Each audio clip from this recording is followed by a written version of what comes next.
Welcome এভৰিওয়ান, আপোনালোক সকলোকে আমি আমাৰ জ্ঞানতীৰ্থ উইথ ছাকচেছ ইউটিউব চেনেললৈ পুনৰবাৰ স্বাগতম জনাইছোঁ। তো দিছ ইজ জ্ঞান প্ৰকাশ জ্ঞান প্ৰকাশৰ সৈতে পোনপটীয়াভাৱে জড়িত হৈ থাকিবলৈ আপোনালোকে আমাৰ ইউটিউব চেনেলটো ছাবস্ক্ৰাইব কৰাৰ লগতে আপোনালোকে আমাৰ যিটো টেলিগ্ৰাম চেনেল এডিআৰই মহাসংগ্ৰাম বুলি আছে তাতো জইন হৈ ল'ব। তাত আমি ৰেগুলাৰলি PDF নোটছসমূহৰ লগতে আমি মক টেষ্টসমূহ প্ৰভাইড কৰি থাকোঁ, লগতে আমাৰ ৰেগুলাৰ গাইডেঞ্চ আপোনালোকৰ সৈতে থাকে। তো ইতিমধ্যে দেখিছে আমি ডিৰেক্টলি allassam.com যিটো ৱেবছাইট আছে তেওঁলোকৰ পৰাই ডিৰেক্টলি লৈ আহিছোঁ আপোনালোকে জানিবৰ বাবে। তো ৱেবছাইটৰ সমূহ কৰ্মকৰ্তাক মই পোনপ্ৰথমে আপোনালোকৰ ৱেবছাইটৰ পৰা ডিৰেক্টলি অপেন কৰাৰ কাৰণে মই দুখিত, কিন্তু মই ভাবোঁ আপোনালোকেও এনেকুৱা ধৰণৰ এটা ভিডিঅ' কৰাৰ কাৰণে নিশ্চিতভাৱে আপোনালোকে ভাল পাব। ইয়াৰ লগতে আমাৰ এই ভিডিঅ'টো সেইসকল কেণ্ডিডেটৰ কাৰণে ডেডিকেটেড হয় যিসকলে অসম ANM অৰ্থাৎ ANM নাৰ্ছিং কৰিবলৈ তেওঁলোকে মন মেলিছে বা পঢ়িবলৈ তেওঁলোকে বিচাৰি আছে। যিসকলে ইতিমধ্যে হায়াৰ ছেকেণ্ডেৰী পাছ কৰিছে তো তেওঁলোকে ইয়াত এপ্লাই কৰিব পাৰিব আৰু তেওঁলোকে অনলাইন এপ্লিকেশ্যন কৰি এডমিশ্যন ল'ব পাৰিব। ঠিক আছে, গতিকে ইয়াৰ সময় আৰম্ভ হৈ গ'ল। তো ইয়াৰনো কেতিয়াৰ পৰা কি কৰিব লাগিব সেই সম্পৰ্কে ডিটেইলছ আমি আলোচনা কৰিম। ঠিক আছে, তো ইয়াত চাওক আপোনালোকে All Assams Admission 2024 All Assams Entrance Exam online applications. তো ইয়াত কি কৈছে, Srimanta Sankardev university of health sciences. তো SSUHS যিখন ইউনিভাৰ্চিটি হয় সেইখনে অফিচিয়েলি ৰিলিজ কৰিছে the notification of auxiliary nurse midwifery, যিটোক আমি ANM বুলি শ্বৰ্টলি কওঁ। ইয়াত ফুল মিনিংটো আপোনালোকে ইয়াতেই চাই লওক, কাৰণ এক্সামত কিন্তু এইটো কুৱেশ্যন অহাৰ সম্ভাৱনা প্ৰায়ে থাকে যে ANMৰ ফুল মিনিং কি। মই সেইটোও কৈ দিছোঁ আপোনালোকক আচলতে। To 2024, the entrance exam is a crucial step for candidates aspiring to pursue ANM course in Assam. Eligible candidate can now apply online through the official SSUHS portal. To official SSUHS portal জৰিয়তে তেওঁলোকে online আবেদন কৰিব পাৰিব। The application process started 22 আগষ্টৰ পৰা start কৰা হৈছে, অৰ্থাৎ আজিৰ দিনটোৰ পৰা ষ্টাৰ্ট কৰা হ'ব। And is open to candidates who fulfil the specified eligibility criteria. যিসকলৰ ইলিজিবিলিটি ক্ৰাইটেৰিয়া মিলিছে তো তেওঁলোকে এই ক্ষেত্ৰত এপ্লাই কৰিব পাৰিব। ঠিক আছে, ইয়াত ডিটেইলছখিনি আছে, আমি সেইখিনিও চমুকৈ আপোনালোকৰ সৈতে আলোচনা কৰিবলৈ বিচাৰিম। তো মন কৰক, ইয়াত এক্সাম নেমটো কৈছে ANM এণ্ট্ৰেন্স এক্সাম, যিটো আমি কৈছোঁৱেই ANMৰ ফুল মিনিংটো। কণ্ডাক্টিং ইউনিভাৰ্চিটি হৈছে Srimanta Sankardev university and health sciences SSUHS। Supervising ডিপাৰ্টমেণ্টটো হৈছে ডিপাৰ্টমেণ্ট অফ হেল্থ ছাৰ্ভিচেছ, যিটো FW বুলি কয়, ফেমিলি ৱেলফেয়াৰ। একাডেমিক ছেশ্যনটো হ'ব 2024-25 চনৰ যিটো ছেশ্যন হ'ব সেইটোৰ কথাই কৈছে, হয়নে? আপোনালোকে 12 পাছ যদি হয় ডেফিনেটলি আৰ্টছ ছায়েন্স কমাৰ্চ যিকোনো ষ্ট্ৰীমৰ পৰাই যদি 12 পাছ হয় ডেফিনেটলি এপ্লাই কৰিব পাৰিব। ঠিক আছে, তো চিন্তা কৰিবলগীয়া বৰ বিশেষ নাই। আৰু ইয়াৰ পিছতে কি দিয়া আছে আপোনালোকে সেয়াও মন কৰক। এপ্লিকেশ্যন ফিজটো 1500, মাথো আপোনালোকে যেতিয়া এপ্লিকেশ্যন কৰিব 1500 টকা এটা পে' কৰিব লাগিব। যিহেতু আপোনালোকৰ শংকৰদেৱ ইউনিভাৰ্চিটিত পঢ়িছে, সম্পূৰ্ণৰূপে যিহেতু গভৰ্ণমেণ্ট নহয়, তো তথাপি আপোনালোকে এপ্লাই কৰিব পাৰিব। এপ্লিকেশ্যন ফিজটো ৰিজাৰ্ভ কেটেগৰীৰ কাৰণে 300 এটা তেওঁলোকে কমাই দিছে। তো OBC SC ST বুলি কোনো ধৰণৰ কথা নাই। কিছুমান পোষ্টত কি হয় OBC হাই থাকে, তো ইয়াত OBC SC ST সকলোৰে 1200 টকা আৰু জেনেৰেল কেটেগৰী 1500 টকা। এক্সাম ডেটটো ইয়াত দি দিছে, এক্সাম ডেটটো 22 ছেপ্টেম্বৰ 2024 তাৰিখে এক্সামটো হ'ব। গতিকে প্ৰিপেৰেশ্যন কৰা কিন্তু সময় আহি গ'ল, কাৰণ সম্পূৰ্ণ এটা মাহ আপোনাৰ হাতত আছে। আজি 22 আগষ্ট আৰু 22 ছেপ্টেম্বৰ তাৰিখে আপোনালোকৰ এণ্ট্ৰেন্স এক্সাম, নহয় জানো? এক্সাম ডিউৰেশ্যনটো কিমান হয়? 2 ঘণ্টা হয়, 11টা বজাৰ পৰা 1টা বজা। গতিকে মনত ৰাখক 22 ছেপ্টেম্বৰৰ সেই দিনটোতে আপোনালোকৰ এক্সামটো হ'ব। 2 ঘণ্টা সময়ত এক্সাম হ'ব, 11টা বজাৰ পৰা 1টা বজালৈকে সেই এক্সামটো হ'ব। ঠিক আছে, এক্সাম ফৰ্মেটটো মাল্টিপল চইচ কুৱেশ্যন থাকিব, MCQ কুৱেশ্যন থাকিব। তো ইয়াত সকলোখিনি কৈয়ে দিছে।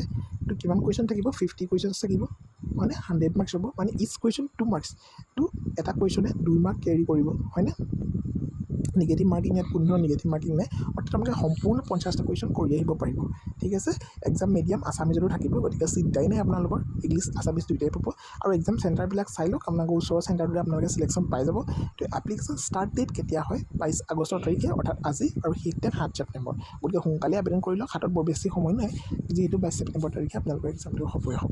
ঠিক আছে, যিটো 22 ছেপ্টেম্বৰত আপোনালোকৰ এক্সামটো হ'ব, গতিকে 16 ছেপ্টেম্বৰৰ পৰা আপোনালোকে আপোনালোকৰ এডমিট কাৰ্ডসমূহ ডাউনলোড কৰিব পাৰিব। গতিকে ইয়াৰ বাবে যদি আমাৰ সৈতে আপোনালোকে প্ৰিপেৰেশ্যনো কৰিব বিচাৰে ডেফিনেটলি আমাক কমেণ্ট বক্সত জনাবলৈ নাপাহৰিব। তেতিয়া আমি কুৱেশ্যনসমূহ লৈ আহিম, যাতে সম্পূৰ্ণ প্ৰিপেৰেশ্যন আমাৰ চেনেলটোৰ সৈতে আপোনালোকৰ হৈ যায়। ঠিক আছে, খালি কমেণ্টত আপোনালোকে জনাব লাগিব, নহ'লেতো আমি নাজানিম যে কিমানখিনি ANM কেণ্ডিডেট আছে যিয়ে আমাৰ সৈতে পঢ়িব বিচাৰে, হয়নে নহয়? ANM এণ্ট্ৰেন্স এক্সাম 2024 হয়নে? আমি যিখিনি বেছিক্স মেথমেটিক্স থাকিব, যিখিনি ছায়েন্স থাকিব টপিক, সকলোখিনি আপোনালোকৰ সৈতে ডিছকাশ্যন কৰি দিম। গতিকে 50 মাৰ্কছৰহে আনচাৰ কৰিব লাগে আপোনালোকে। গতিকে 40+45+ পালেই আপোনালোকৰ কাৰণে এনাফ হৈ যাব। গতিকে মই 100ৰ ভিতৰত 45 কোৱা নাই, 50ৰ ভিতৰত 45 কৈছোঁ। গতিকে কনফিউজন হ'ব নালাগে। তো 100ৰ ভিতৰত অবভিয়াছলি 80, 85, 90 এনেকুৱা মাৰ্কছ, 95 এনেকুৱা পাবলৈ ট্ৰাই কৰক।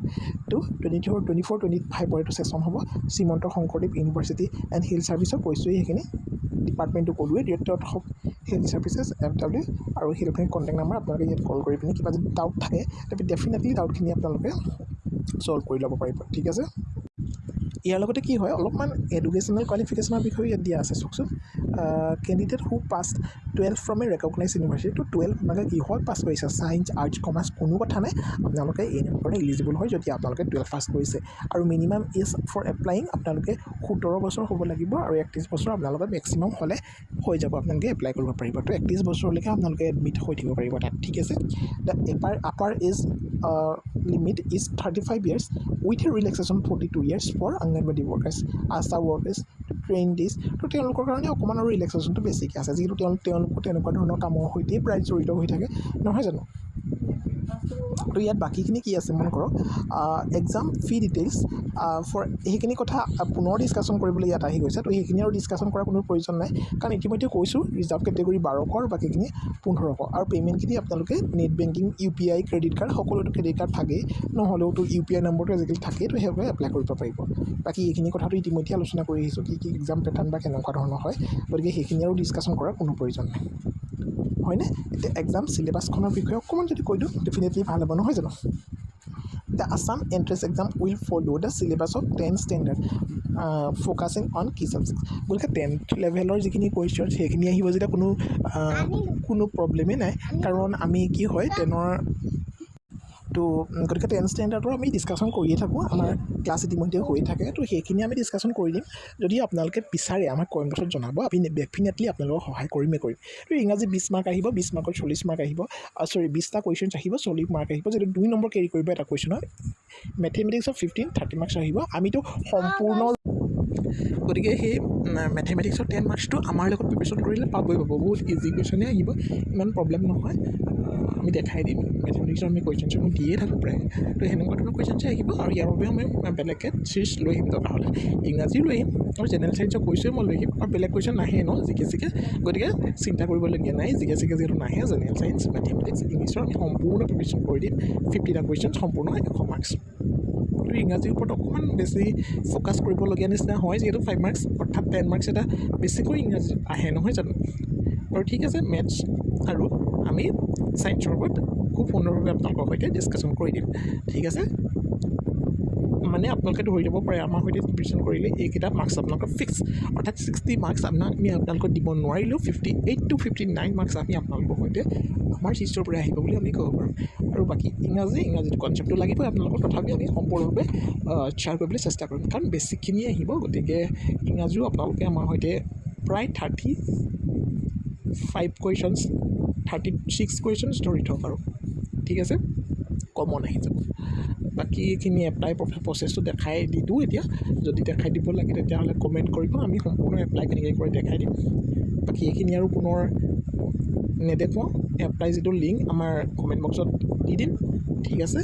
বাকী ইমানেই, আজি ভিডিঅ'টো ইমানেই আছিলে, আৰু এটা ইনফৰ্মেটিভ